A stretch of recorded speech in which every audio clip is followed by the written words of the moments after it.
প্রাচীনকালে চীনের এক সম্রাট এক সময় বুঝতে পারলেন তার জীবনের আয়ু ফুরিয়ে এসেছে, কিন্তু তার পরিবার পরিজনের মধ্যে উপযুক্ত এমন কেউ নেই যে তার অনুপস্থিতিতে তার আসনে সমাসীন হবে, রাজ্য পরিচালনা ও জনগণের দেখভাল করবে।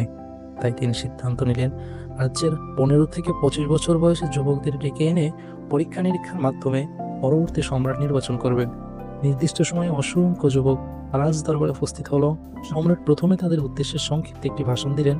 এরপর প্রত্যেকের হাতে একটি করে ছোট্ট বীজ ও অঙ্কুর দিয়ে বললেন প্রত্যেকেই প্রদত্ত বীজের যথাযথ পরিচর্যা ও দেখাশোনা করবে।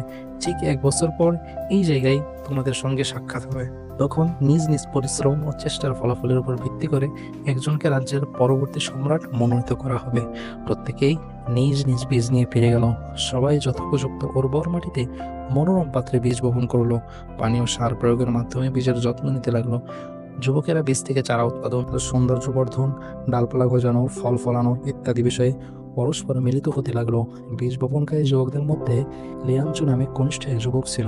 বীজ বপন ও তার পরিচর্যায় তার মা তাকে সহায়তা করেছিলেন। দিন যাচ্ছিল, সপ্তাহ পেরোচ্ছিল, কিন্তু তার বীজ থেকে কোনো অঙ্কুর বা চারা বের হচ্ছিল না, যেন তা প্রাণহীন এক টুকরো পাথর। শত চেষ্টার পরও যুবকটি পুরোপুরি ব্যর্থ হলো। এদিকে অন্য যুবকেরা তাদের বীজ থেকে উৎপাদিত বৃক্ষ নিয়ে গর্বিত ও উচ্ছ্বসিত ছিল। লিয়াঞ্জো সব কিছু দেখতে ও শুনতো। মা তাকে সান্ত্বনা দিয়ে বললেন, এটাও একটা পরীক্ষা। তোমাকে যা করতে বলা হয়েছে তা সঠিকভাবে পালন করছো কিনা সেটাই মুখ্য। সর্বোপরি আল্লাহ যা ফয়সালা করেন তাই হবে। যুবকটি তাই করতে থাকে। প্রতিনিয়ত সেই বৃষ্টিতে পানি সিঞ্চন যত্ন করে যাচ্ছিল, কিন্তু তা ছিল আশা ও সম্ভাবনাহীন। 1 বছর পর নির্ধারিত সময়ে যুবকেরা পূর্বের সেই স্থানে উপস্থিত হলো। প্রত্যেকেই নিজ নিজ কৃতকর্মের ফলে আনন্দিত ও গর্বিত ছিল।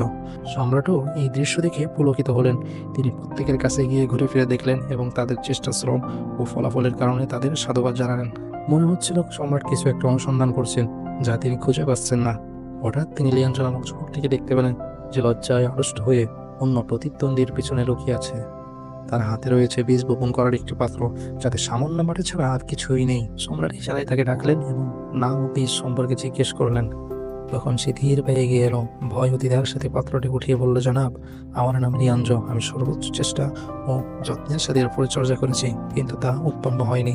লিয়াঞ্জের কথা শুনে সবাই উচ্চস্বরে হাসাহাসি করতে লাগলো। সম্রাট সবাইকে শান্ত হতে বললেন এবং যুবককে রাজ্যাভিষেকের মঞ্চে আহ্বান করলেন। এরপর উপস্থিত যুবকদের লক্ষ্য করে বললেন, হে যুবকগণ, আমি অত্যন্ত আনন্দের সঙ্গে তোমাদেরকে রাজ্যের পরবর্তী সম্রাটের সাথে পরিচয় করিয়ে দিচ্ছি। তার নাম সম্রাট লিয়াঞ্জো। সবাই যেন আকাশ থেকে পড়ল। সম্রাট বিষয়টির ব্যাখ্যা দেওয়ার উদ্দেশ্যে বললেন, আমি তোমাদের প্রত্যেককে একটি নষ্ট বীজ দিয়েছিলাম যা উৎপাদনের অযোগ্য, কিন্তু